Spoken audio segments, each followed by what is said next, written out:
You're listening to the Backroom Beer League podcast with your hosts, Jacob, Nigel, and Greg. Bringing you your fantasy sports content recorded from the back room. To stay up to date, follow us at BRBL Podcast on Instagram, Facebook, and Twitter, and rate the podcast to show us your support. Now, here's Jacob, Nigel, and Greg to talk fantasy sports.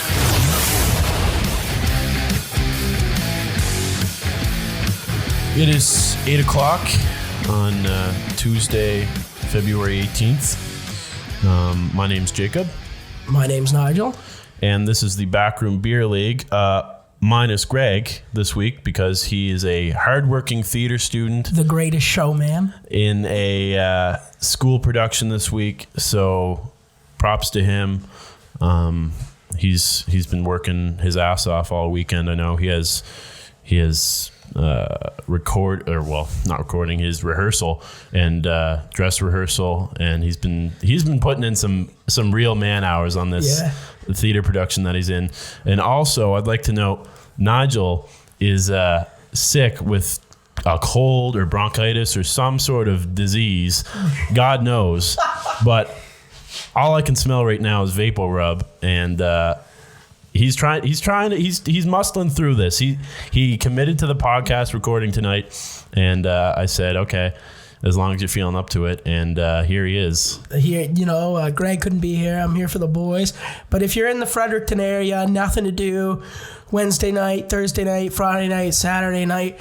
I think Friday night might be sold out, but I'm for sure knowing Wednesday and Thursday are good. If you got nothing to do, got $15, go to the Stu Black Box Theater, St. Thomas University, and watch the production of Sweeney Todd to see our guy Greg and some of our other friends. It should be a really good show. I know I'm going to see it tomorrow night, me and a few friends, and it should be a good show. So if you're in the area, got nothing to do, still want to support the podcast, want to support Greg, go see it. I'd recommend. I haven't even seen it, and I know it's going to be good. Yeah.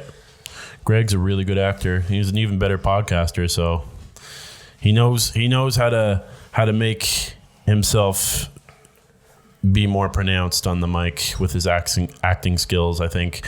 So all that being taken care of, if you hear any weird noises or sniffles or coughs, they're probably from Nigel and not from me, although I was just getting over a cold this past week. So that being said, there's been a lot happen in sports this past week, not just in one particular sport, but in all of them.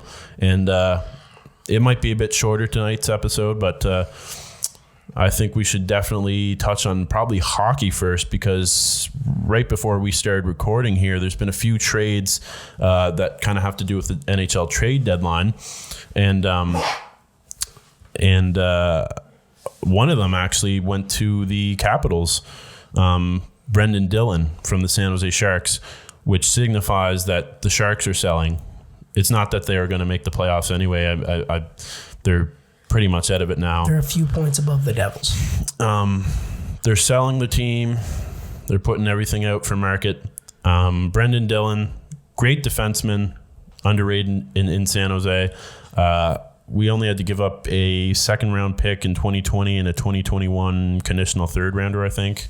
That's really good if you can get a piece like Brendan Dillon for only picks. You're winning in that case. I really think he's going to improve the core of the defense in Washington. That's not saying that the Washington defense was bad, but we've been slow the past couple of weeks, and I'm not sure if that's a coaching issue or if it's a defense issue, but nonetheless, adding that extra piece in Brendan Dillon, I think, is going to definitely help us pick it up a little bit. Oh, I agree 100%. Because we've talked about this, and Braden Holtby's getting up there, and he's not as good. So he'll be gone after this season. Defensive help is huge, and like you said, you didn't pay much for him. No, San Jose knows where they're at. They know they're not making the playoffs, so they're I think over 10 points back. They're. I think they're legit one place above the Devils in the entire league standing. So they're not doing anything. Speaking of defensemen being moved today, The Blues earlier today acquired Marco Scandella from the Canadians. That was a real good move on the part of the Canadians because they need the picks that they got. They got a second and a fourth. Yeah, 2020 second round pick and a 2021 conditional fourth rounder. That move was really good by Marc Bergevin. Well, and it's good for the Blues too because they recently just, I can't think of his name. I don't know why I can't think of his name. Had the cardiac arrest. Oh, so, Jay Bouwmeester. Yeah, there's a chance Bouwmeester doesn't play. Yeah. So you need someone to fill that role, and you're not paying overly a lot for him. No, I completely agree. I think it's a great move by the Blues. I mean, it's clear that they want to contend. They want to defend the cup. So, that little piece in Scandella adds a bit of depth. That's what a lot of these trades have been. And you don't really expect anything else from the trade deadline usually. Usually it's more depth trades than big names being shipped out before the trade deadline. One really good trade that has popped up, it was actually yesterday on Monday. Tyler Toffoli of the LA Kings going to the Vancouver Canucks. And Tyler Toffoli in LA, underrated, but once you put him in a setting like Vancouver where he's on a winning team, he can actually help the team actually contend in the playoffs. Should they make a run this year? I really like that trade. All they had to really give up, I don't really want to say all they had to give up, but they had to give up Tim Schaller, and Tyler Madden, a 2020 second round pick and a 2022 fourth round pick if Toffoli chooses to re-sign with Vancouver. So it was a price to pay, I guess, but the points that you're getting in Toffoli and the fact that Toffoli is he's a really disciplined player. He doesn't take a lot of penalties. He contributes all these assists and goals to the team that he plays on, and then doesn't get the penalty minutes. It's really good. Really good move on Vancouver's part. Well, yeah, and they also they were interested in Wayne Simmons, but I think they still do have. Come get him. I think they still do have some interest in Wayne Simmons, but nonetheless, Tyler Toffoli, great ad by them. Well, now he's also paired up with Tanner Pearson, who's one of his best friends. Yeah. They've released some amusing social media photos of the two of them showing Jake right now. Yeah, I did see those. Arms around. So it's always good. That's pre-existing chemistry. Yeah. Which is huge and really good in the locker room. Like Tyler Toffoli is probably he's very underrated. He's like a 15 to 18 goal guy, 15 to 18 assist guy. That he'll give you 30 plus points a year. When you add those points to the team that Vancouver already has, that is great. They've got a possible Calder in Quinn Hughes. And he's still young. They have such a young team in Vancouver. Talking about Wayne Simmons, though, and I know you're going to love this, Nige, there have been a lot of good moves by New Jersey to sell. It's been the most, I guess, bittersweet thing. We get Andy Green, who's been a Devil, drafted and for 14 years now. 37-year-old on his final year, was traded to the New York Islanders for a second-round pick and a young defensive prospect, which is an extremely good deal for a 37-year-old rental. Again, it was bittersweet because Andy Green has done so much for the Devils organization. Really, this year been our only solid defenseman. But when you get a return like that, I hope he goes and wins a cup.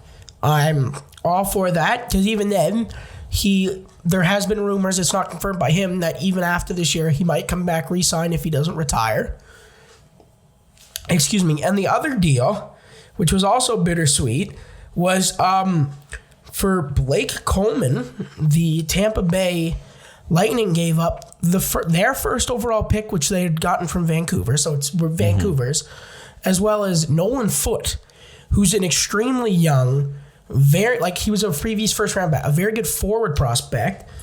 For Blake Coleman, who was having a career year, he's been playing lights out, but it's clear that the organization understands that they need to rebuild, and if we're going to keep getting value trades like this, then the market's getting set ridiculous. Like, well, I think Sammy Vanden might give me a first. Well, the thing with especially the Green trade, it's a benchmark trade in that it pretty much sets the price of whatever else gets traded at this trade deadline in the NHL, because the fact that you got what you got for a 37-year-old defensive rental to New York makes every other team in the NHL say, well, if I have a 37-year-old defensive rental, I'm not taking anything less than what the Devils got, right?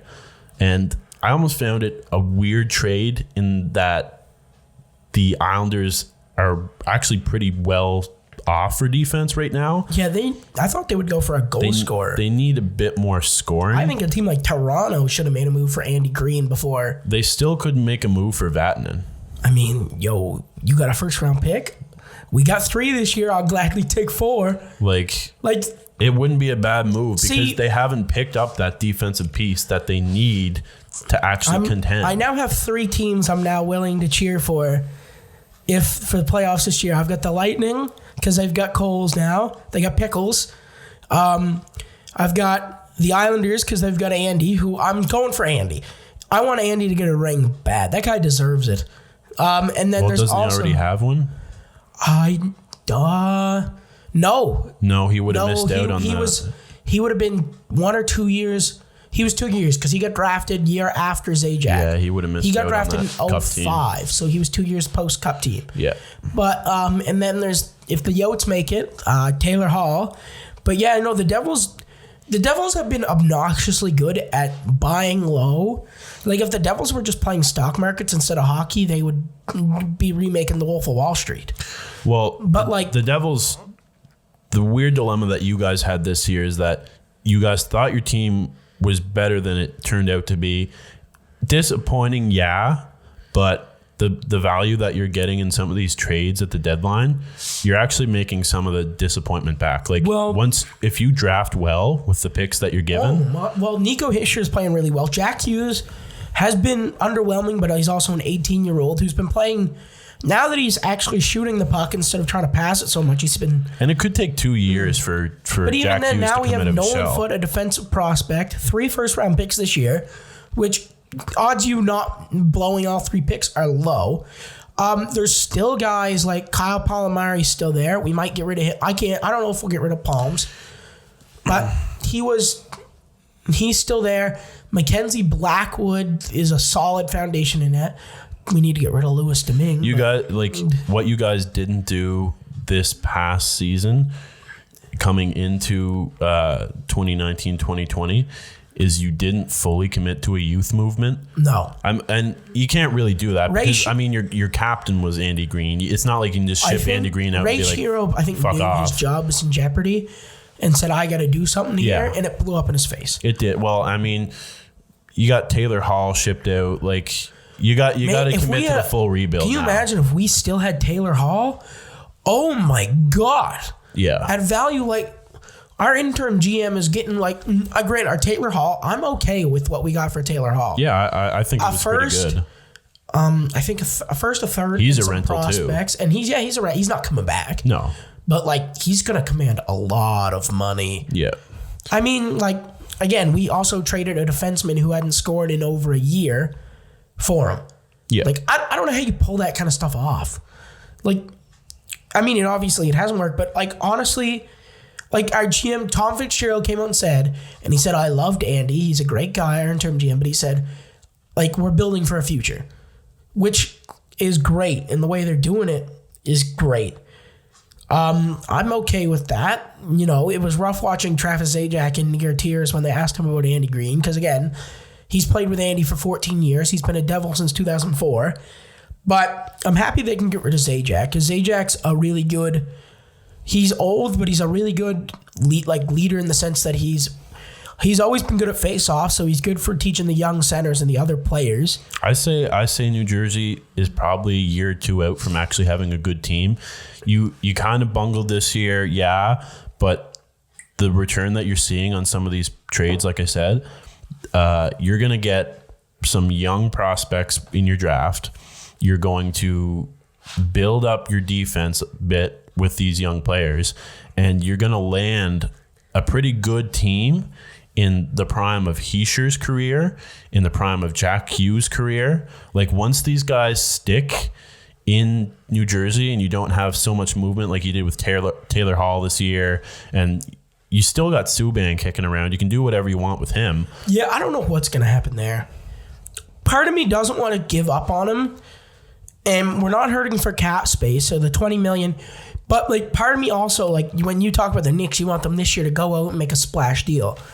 Part of me in free agency, if I don't know what's going to be available for free agents this year, but part of me wants to make a move on a solid defenseman. You don't need we don't need an offensive defenseman like PK, because our offense has been playing really well lately, and it's going to be set. We need a lockdown defensive defenseman. Like, I don't care if he scores 3 goals a year, if he can block shots, get assists, back check, play positional defense, because that's what we struggle with. If he plays like he did in Nashville, like his first years in Nashville, he'll be worthwhile keeping. Yeah, if we can get Mackenzie Blackwood some help, you'll be pretty good in a year or two. One player I want to talk about, though, Zach Bogosian. I mentioned last podcast that he might be moved because Buffalo, Buffalo is just one of these teams every year that's been moving at the trade deadline, and they've been selling because they just end up being a disappointment every year. It's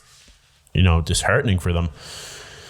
But Zach Bogosian, bit of a bust, but do I think he's going to get moved? Yeah. Why?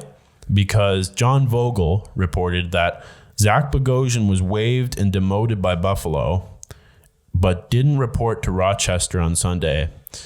And neither the Sabres nor the Americans, Rochester Americans in the AHL, could say if he will show up. So that says they're shopping him, first of all. The fact that he hasn't reported yet says he's probably in a trade right now with some team.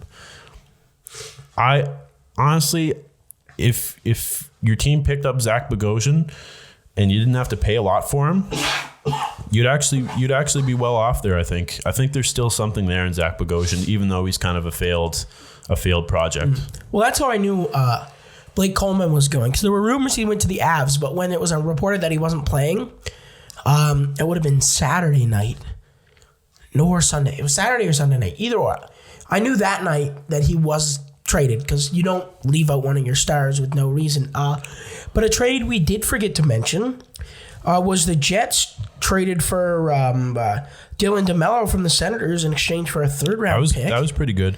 Because the Jets aren't, I don't think they're too far out of a playoff spot. No. The wild card race in the West has been wild. Yeah, it has. Teams have been in and out of it constantly, and there's no team that is out of it.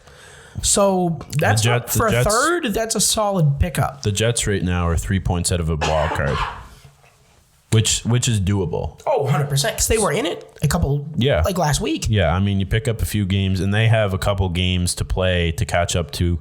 Like, Arizona's sitting in there with 68 points right now, but they have 2 games more played than the Jets. Yeah, I think that's a good move for the Jets. Like I was saying last week, Chris Kreider, he finished contract negotiations yet. Still in play very much to be moved. I think New York's going to sell a bit because they're not in a playoff spot. They're not going to be in a playoff spot.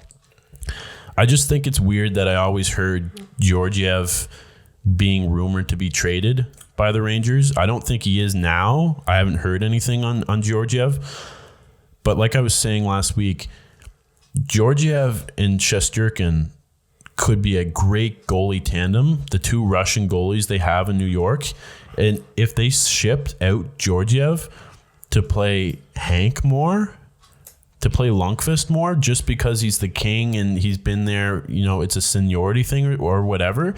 If he was on the trade block at all, I don't understand it. They'd be shooting themselves in the foot, because if they played a New York Islanders type tandem with like how the Islanders have Greiss, they had Leonard last year, they have I forget who they have this year with Greiss, but the tandem seems to work for them. It carries the weight of the whole season between two goalies equally. Yeah, I just don't understand. Like, if they're saying, okay, Georgiev's on the trade block, what's your future then? Yeah, I don't get that either. Like, Shesterkin's going to be a star. But Georgiev is such a great backup option. Oh, 100% agreed. Like, I understand the seniority thing, but there's a point when you've got to say, okay, we got to, like, because you can't just center everything. The Rangers need to not do it like kind of do what the Devils are doing, where build for the future, because they're gonna have prime Capo Kakko. Yeah, which he's on the fourth line right now, and he's kind of like Jack Hughes. They where have he's Mika Zibanejad. They have Panarin. They have great pieces. Shesterkin is young. I cannot pronounce his name. Yeah.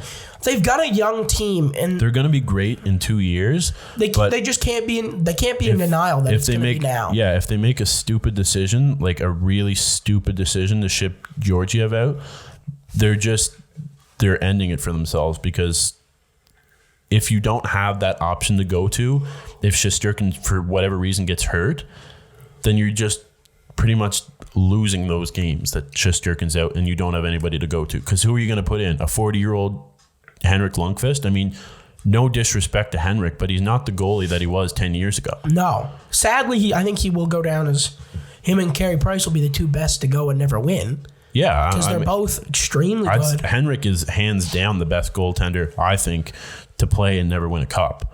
It's ridiculous. And he's not going to win a cup unless, for whatever reason, it would make more sense to ship Henrik to a contender, but they'd never do it. No. That would be a great idea, I think, because, like... I mean, imagine if they shipped him to Florida. Well, yeah, because Florida, like, Bobrovsky, I know is a big name, but he's been shitting a bit. I said last week... I think it was last week we talked about this too. Yeah. I keep saying last week. Because last week we did talk about Florida, and we did talk about Bobrovsky, and I said it's probably more an adjustment thing. If Florida, because right now Bobrovsky doesn't really have anybody to lean on to actually take the load management, and I know you hate those words, but the load management is different for goalies. Oh yeah, no, I understand with goalies completely, because look at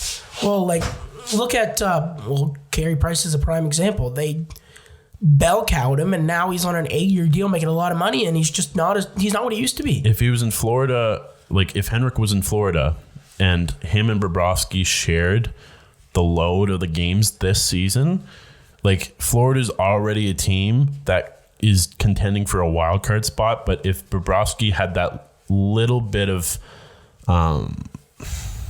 support, if you want to call it, in Henrik to pick up some of these games as a veteran and kind of share it with him, I think they'd be winning a few more games. And New York would never ship out Henrik. This is all hypothetical situation, but I really think that they'd be better off if they had someone like Henrik.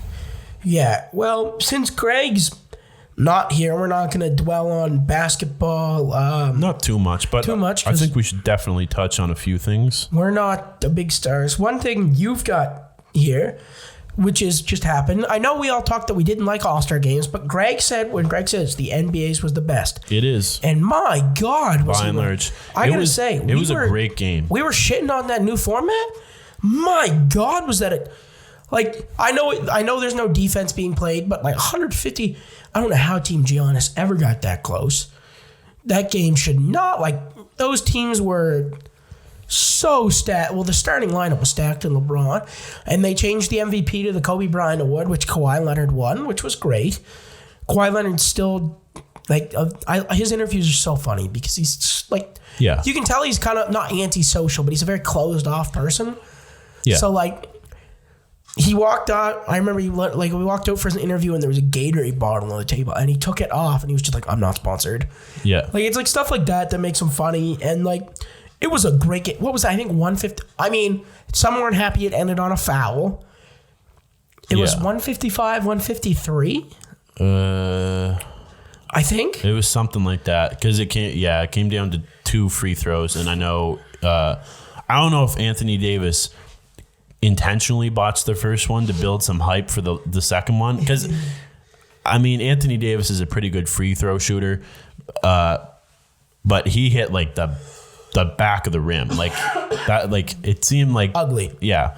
It was an ugly free throw, and then he sunk the second one. Yeah. So I feel like it was a little bit of suspense building there, but that being said, I really enjoyed it. I also enjoyed the skills competition this year.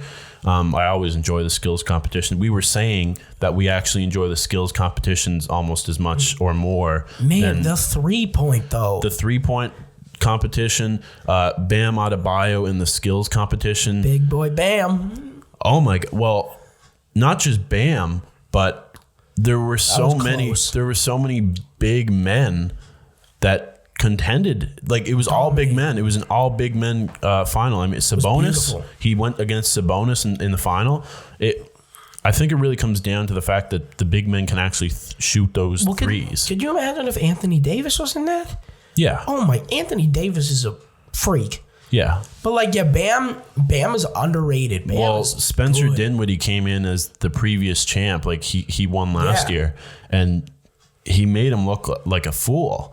I mean, it was close in the end because Dinwiddie missed the pass, the passing portion of the contest, but he eventually caught up. But by that time, Bam had already sunk the 3. I think the only thing that was was the dunk contest, and we were both in agreement with this. Yeah. For the second year in a row. Not in a row. Well, not in a row, but second year. Second year, yeah. Gordon got robbed. Yeah. No. Like this year especially, like I know originally they were apparently trying to make it like a weird, like they wanted to tie it, and it was like Dwayne Wade took a lot of heat. Well, mainly because the Heat player won, but like no, Aaron Gordon got robbed, and he actually said that he's finished with the dunk contest. One hypothetical I did see on Twitter, which would be hype, but I know won't happen, was next year we could get a Ja Morant, Zion Williamson. Nah, like that's definitely hypothetical. No, because they're both probably going to be in. If they're not, well, Ja said on Twitter that he's not going to, and if they aren't in the All-Star game next year, I think the outcry that came from Aaron losing the dunk contest this year, it really... For the second time, he jumped over a man under the legs, while going over the guy. So that means he had about a rough, foot between where the ball needed to slide through between the person's head. There were some great dunks, but it came down to the judging that really let them down. Yeah. I mean, the judging was just atrocious all night. They got Chadwick Boseman. Like, what does Chadwick Boseman know about dunks? Yeah, I understand the celebrity thing, but no. Like Dwayne Wade, yeah. But Dwayne Wade didn't dunk that much. It's just you can't really get a good panel. Like I know they had Pip in there. He's fine. I mean, leave Pip in there. But when you add people like Chadwick Boseman to a panel of dunk contest judges, it really doesn't make sense at all. No. It really doesn't. It takes away from the legitimacy of the actual judging process. When you add, because he sat there, stone-faced all night. He didn't have 1 ounce of emotion after some of the best dunks. Like, he didn't even want to be there. Why is Shaq not just only judge? I don't know. Shaq's face, man. It was funny though. I love Shaq's face. He was just like... He was just on the sideline holding the phone with the selfie stick. He was just kind of doing the courtside view. The selfie stick looks so tiny. Yeah, I know. I want to know he's humongous. What lab he was made in. But Shaq's just such a big personality, and his face is he makes the funniest faces when he judges that kind of stuff. So why they didn't have Shaquille O'Neal as a judge is beyond me. It should have been a tie. It really should have been a tie. Dwayne Wade did come out and say that was the plan, and I don't know if he messed up or somebody else messed up. Well, whoever coordinated the event messed up when they made them go back. Because by the end of it, they were copying each other's dunks. And I don't know. Aaron Gordon was snubbed. I'm not going to refute that fact. I'm not going to, go back on that. But at the same time, I do understand a lot of people saying that Aaron Gordon didn't really deserve it completely because he did dunk over Taco Fall, but Taco was bent over by the end of it. He hardly cleared Taco. Yeah, but and Taco's it's hard to. Also a giant. It's hard to clear Taco, but still. I think people saying that he dunked over tackle fall and he should win it outright just because of that. I don't really think that's why he should have won it, because I think his dunks earlier were better, but it just happened that way, and it's a shame. But anyways, that's probably as much as we're really going to talk about basketball. Like I said, Greg isn't here, so he's more the basketball guy. I did want to talk about baseball for a little bit, actually, because obviously the Astros scandal, it's tumbling out of control at this point. We've had a press conference last week by the Astros themselves. We've had a press conference this week by Manfred. Both horseshit. He botched it. He called the World Series trophy and ring a piece of metal that you play for. Astros owner contradicted himself. He originally said sign stealing didn't affect the game. Then when asked, he said, I didn't say that. And people online are calling for Manfred's firing. Manfred announced heightened penalties for the intentional targeting of Astros batters by pitchers. So he's pretty much saying you can't police this yourself. I think he's going to have a hard time with that one. I mean, the players union is probably going to step in and say, well, you can't give fucking ridiculous penalties to pitchers. We're just not going to let it happen, even if they are intentionally pitching at Astros players.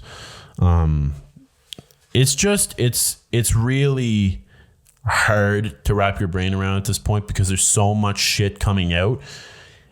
Francis Martes got suspended for PEDs on the Astros pitcher for 162 games, a full season, because it's his second offense.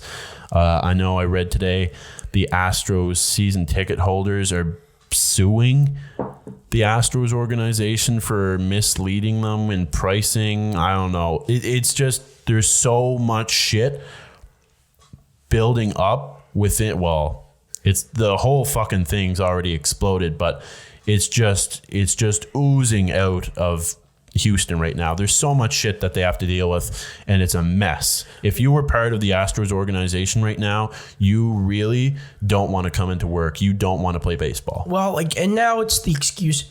The excuse for not ripping off Jose's shirt went from his wife being mad, now went to an unfinished tattoo. Yeah. And then they showed the tattoo, and it's just a name. Well, they said it was a bad looking, that tattoo. And then people pulled up a photo of him shirtless around the same time, and there was no tattoo found. So, well, even then, that tattoo is one session, 45 minutes. Yeah. There's no reason it would be unfinished or it looked bad, because you don't get a name touched up. It's just, there's a lot of things. If they'd stop beating the bush and just either say no or yes, this wouldn't be as big of a deal.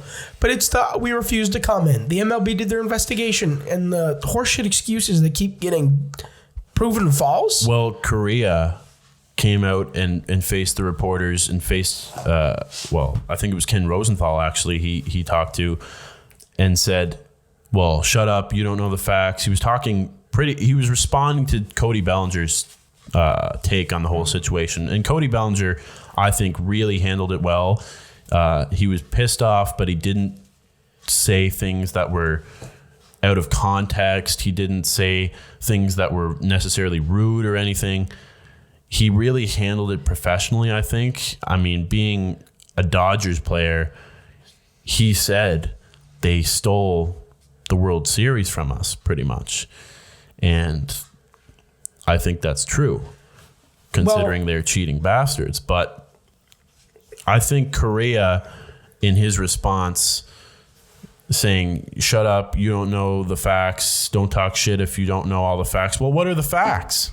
Tell me what the facts are. Instead of saying, Carlos, please. All they keep saying is the MLB's done their investigation, or I won't comment. But Carlos Correa's standing in front of the media and telling Ken Rosenthal, shut up, you don't know the facts. Don't say shit if you don't know all the facts. Well, tell us the facts then. What are the facts that we don't know? Because if there are facts that we don't know that make it a lot more clear, that make you less of a scumbag person, just tell us, because it's only going to help you. But there are no other facts, because whatever the Astros PR sat down and told them to do in their press conference last week, Like, oh my God. Astros PR needs to be fired, first of all, because they completely botched that. You can't, well, it's not like you can fire the owner because he gave a completely disgusting interview and said it didn't affect the game. Oh, I didn't say it didn't affect the game. It's the Astros scandal. It feels like you're beating a dead horse, but in reality, we're only in the midst of all this. Well, now the players are the players honestly were Mike Trout spoke out against it. Aaron Judge said it makes him feel like it made him sick to his stomach. And Gleyber Torres, who is generally a mild-mannered player, spoke out against somebody from Atlanta, I can't think of his name. He spoke out. Well, his was a little extreme. He's like, those guys need to be Freddie Freeman? I don't know if it was Freeman, but somebody said they needed to be like... I don't know. I don't know if it was like... I can't remember the exact language. It was like, these guys need to be like beat or something. I think I've got it here. That's Mike Trout. Yeah, Trout said they like lost respect for Altuve. Yeah. And Trout himself said he lost respect for people he knew in the Astros organization. It doesn't even really matter like what the Braves players said. It's just all these players coming out against it. It shows that there's so much wrong with this investigation, and the cycle of passing off this whole charade as, well, we have a chip on our shoulder, whatever. It's so tiresome hearing Astros fans now. At first, they outright denied it and said we didn't cheat. It would have been pretty fucking evident if Mike Trout was on the Astros doing that shit and he was hitting everything in sight. Well, they would have had to calm him down. They would have had to sit him and say, listen, you can't hit that much because people are going to figure out you know exactly what pitch is coming. Well, and speaking of that, there was a lot of talk that it followed with Alex Cora when the investigations the Red Sox came out. And has anything happened with that, Jake? Well, I haven't really heard very much on the Red Sox investigation. It's still ongoing, obviously. We're probably going to hear a verdict soon on who's to blame, who is going to be incriminated in that. Given that they're repeat offenders with the whole Apple Watch thing, that's not going to help their case. I'd almost wager that they might get a more serious penalty after the outrage of Houston not getting hardly anything at all, and B, Alex Cora migrating to Boston and apparently being the ringleader of this whole thing. They're easily public enemy number 2 right now anyways to their own fans because they traded Mookie Betts away. Yeah. I think it's a shame for them, but it's great for us Yankee fans, you and I, Nige, who don't have to deal with a competent Boston Red Sox team this year. I could easily see the Toronto Blue Jays being way more competent than the Red Sox this year. Like, if Ryu performs and he acts like the pitcher he did first half last year in the Dodgers organization, they have Bichette. Guerrero hits anywhere from 270 to 285. Kevin Biggio hits homers like nobody's business. They can actually have a pretty good season, and they're probably 2 or 3 years away. But coming back to the Red Sox a little bit, they're repeat offenders. The whole Apple Watch thing. They're housing Alex Cora. They housed Alex Cora before he was dismissed. Is it less serious than the Astros? Yeah, in some ways. In other ways, maybe not, because they've already done it before in a different way, less serious way. I don't know. I don't know what I'm expecting from this Red Sox investigation, really. I'm expecting Alex Cora to be banned from baseball. Surely to God they'll do that. They'll do that much. Well, no, I don't know. Manfred's a buffoon. Yeah. Like, I've never seen a man go from, decently respected to, like, hated more than Roger Goodell and Bettman.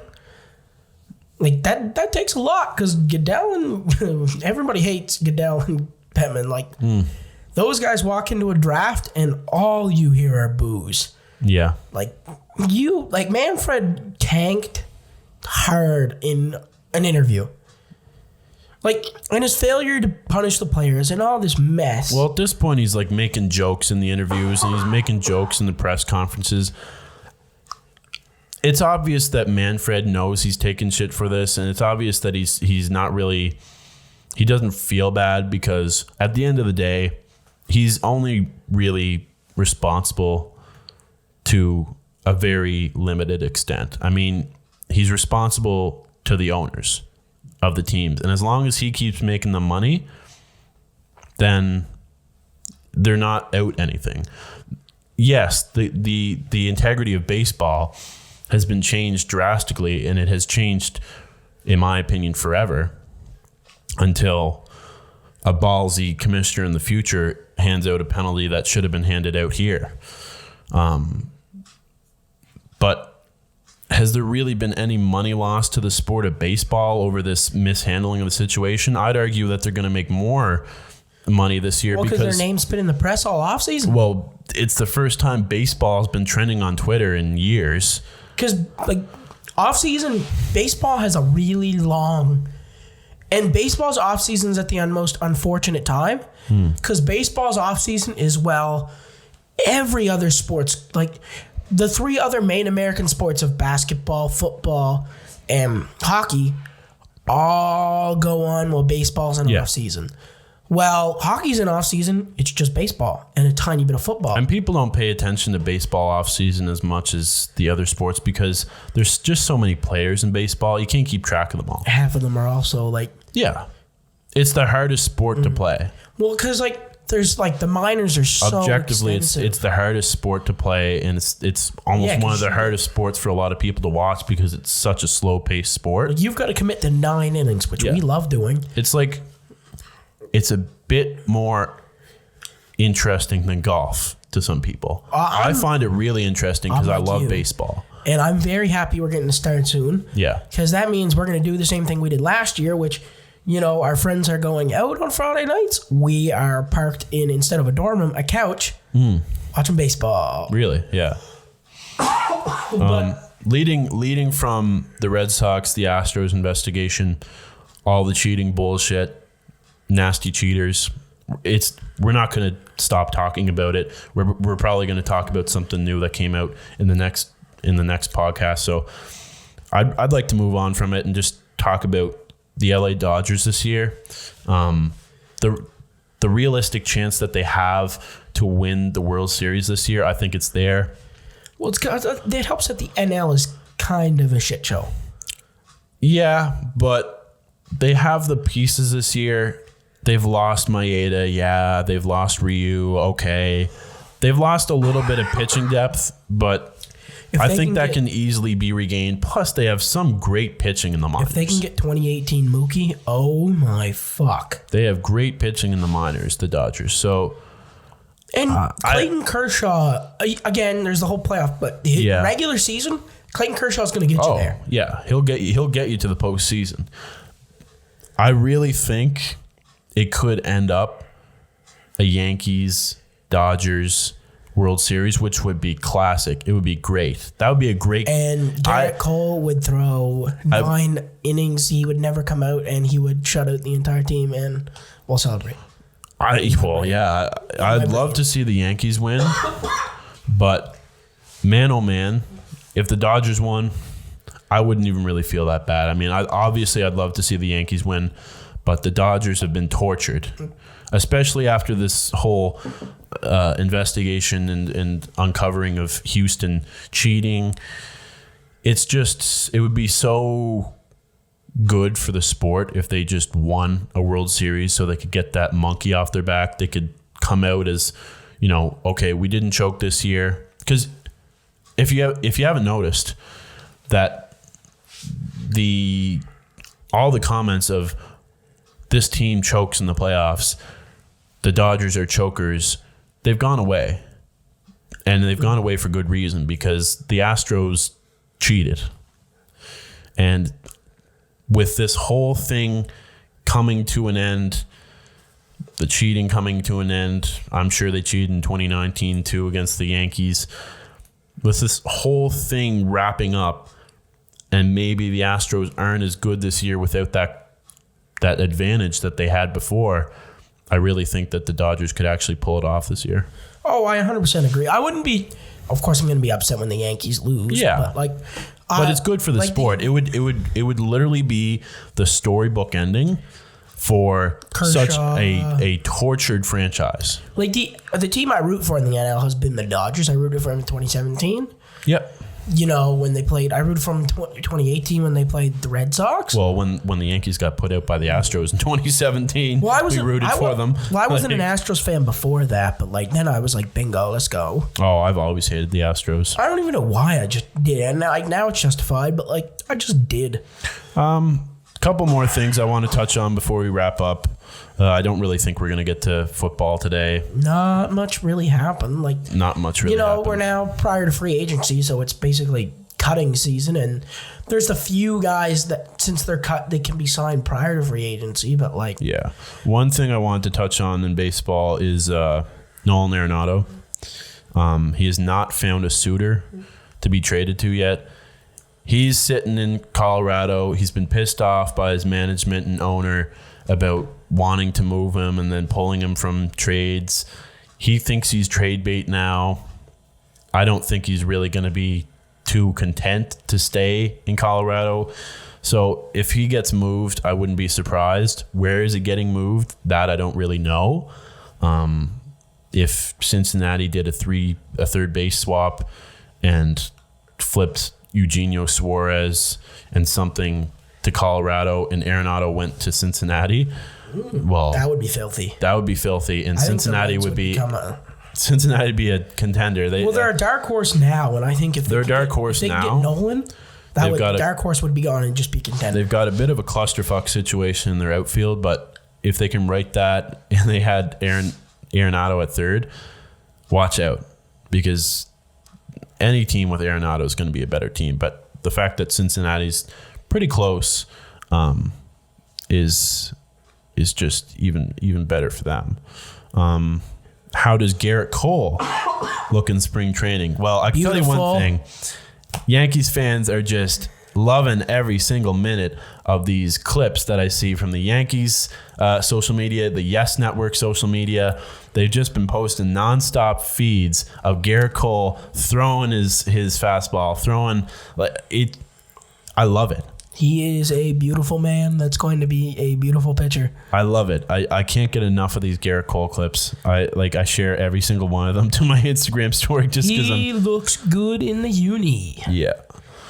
I didn't know how I'd feel about short hair, clean shaven Garrett Cole, but he looks good. I'm into it. Not gonna lie, paying a man that much money, you better be. He's a fine looking man when he has his beard shaved off and his hair clipped up. Wants to be a Yankee.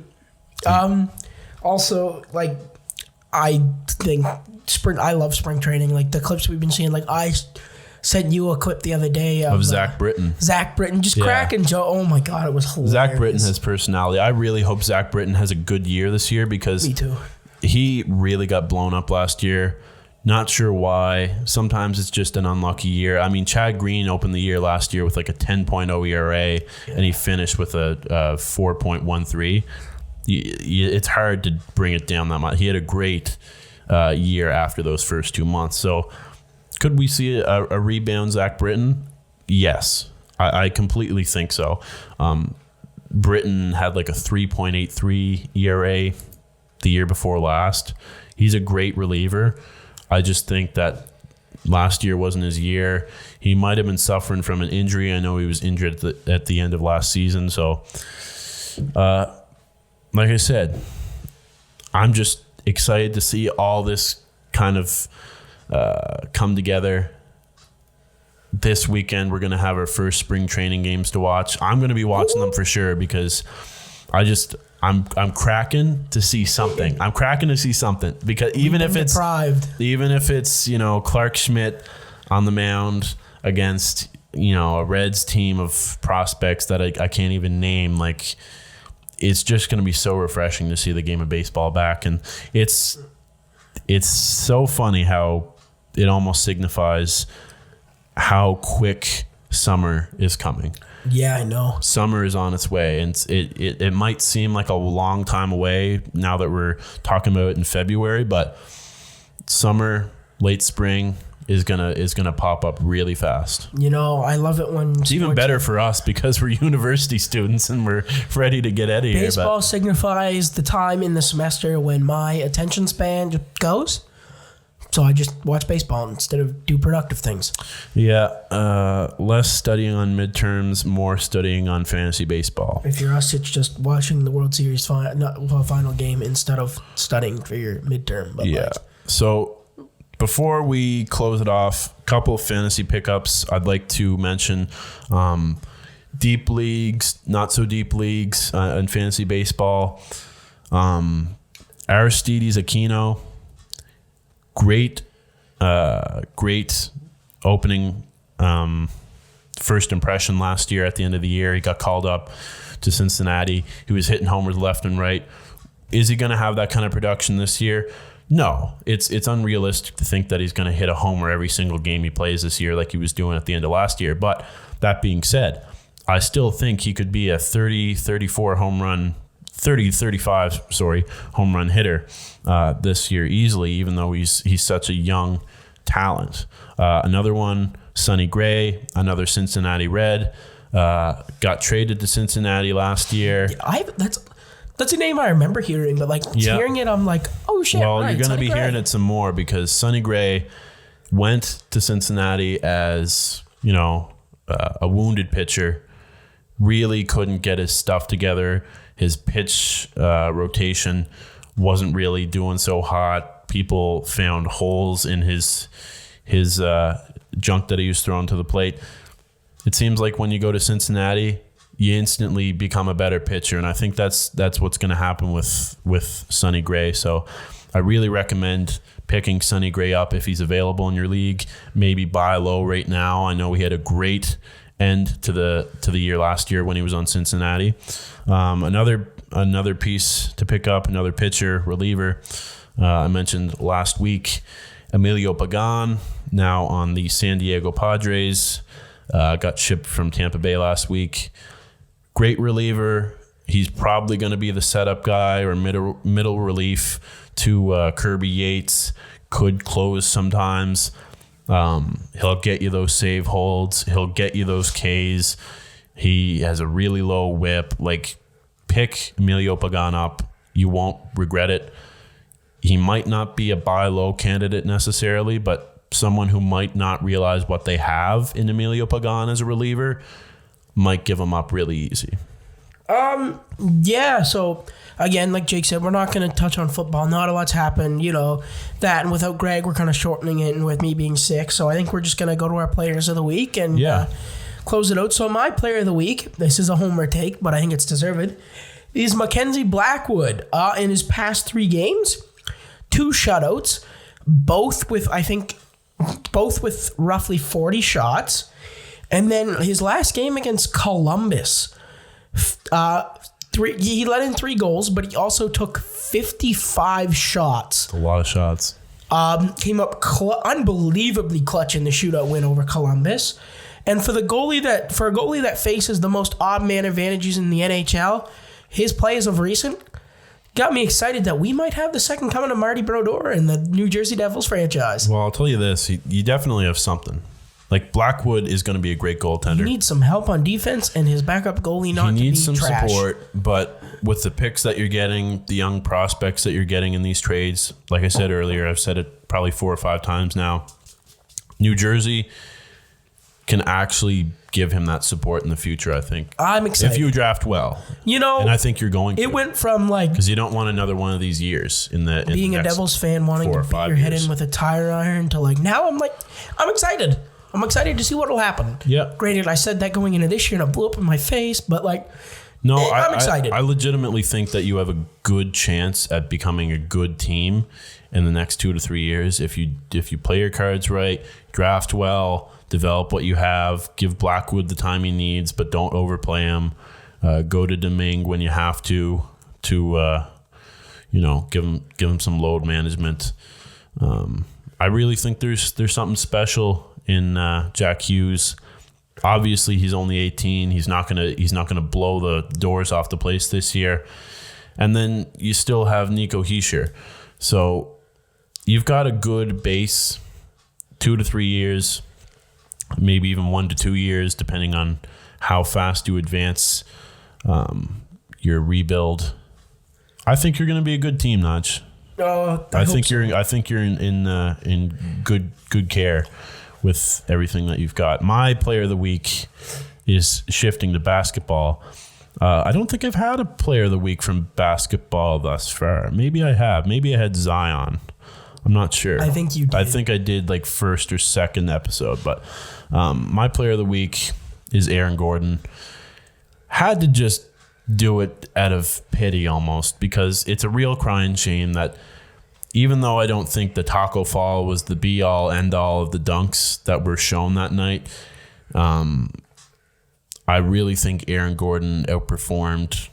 Given that he was already snubbed the first time, why can't you just give it to him the second time? And now Aaron Gordon says he's not going to take part in it in the future. I mean, you lost a great dunk competition star in pissing him off a second time. So really poorly handled by the NBA and the NBA All-Star game. It's a real crying shame. Not that I really care about it so much to be like really pissed off over it, but because it's the All-Star game. I mean, it's not the biggest deal in basketball, but as a viewer who invested time in watching the whole dunk competition, I was saying, surely to God they won't do it again to Aaron Gordon. And they did it again. And they should be ashamed of themselves, but what can you do? Aaron Gordon says he's not going to be in the dunk competition anymore, and I wouldn't want to either. No. So that's that. I mean, will they maybe revise the dunk competition's judging or the rules or what they do if they have a tie at the end like they did this time? Hopefully they do, for the viewer's sake, because it was tiring watching all those dunks at the end. It was there's a point where you've got to throw this. Don't add Chadwick Boseman to the judging panel next time. Keep the celebrities in the All-Star game. Get them the hell out of your judging. Stop snubbing people. But yet, you're still by miles, it's the best All-Star weekend. I'd probably say baseball, but it's damn close for me. I think basketball, especially with the surprise they gave us in the new format and the actual All-Star game. Me and you shat on it, but we shit on it hard because it was unnecessary in my opinion when I first saw it, at least. But now I'm like, wow. That was actually a really good game. I really enjoyed it. So, again, no debate topic this week, but I think that's safe to say that, it's been a shorter episode, but we hope you still all enjoyed. Not too much shorter, though. No, not terribly. We actually carried it pretty well. That's all for this week. We're going to move this week's debate topic to next week, to do it with Greg, because we didn't really see much point in debating trade deadline adjustments between two people. We've kind of been debating between two people the whole podcast. You haven't really had a third person to bounce things off of, so we're going to move that to next week. Stay tuned for that. Follow our social media at BRBL Podcast on Facebook, Instagram, and Twitter, and subscribe to the Backroom Beer League YouTube channel. Thanks for listening, everyone.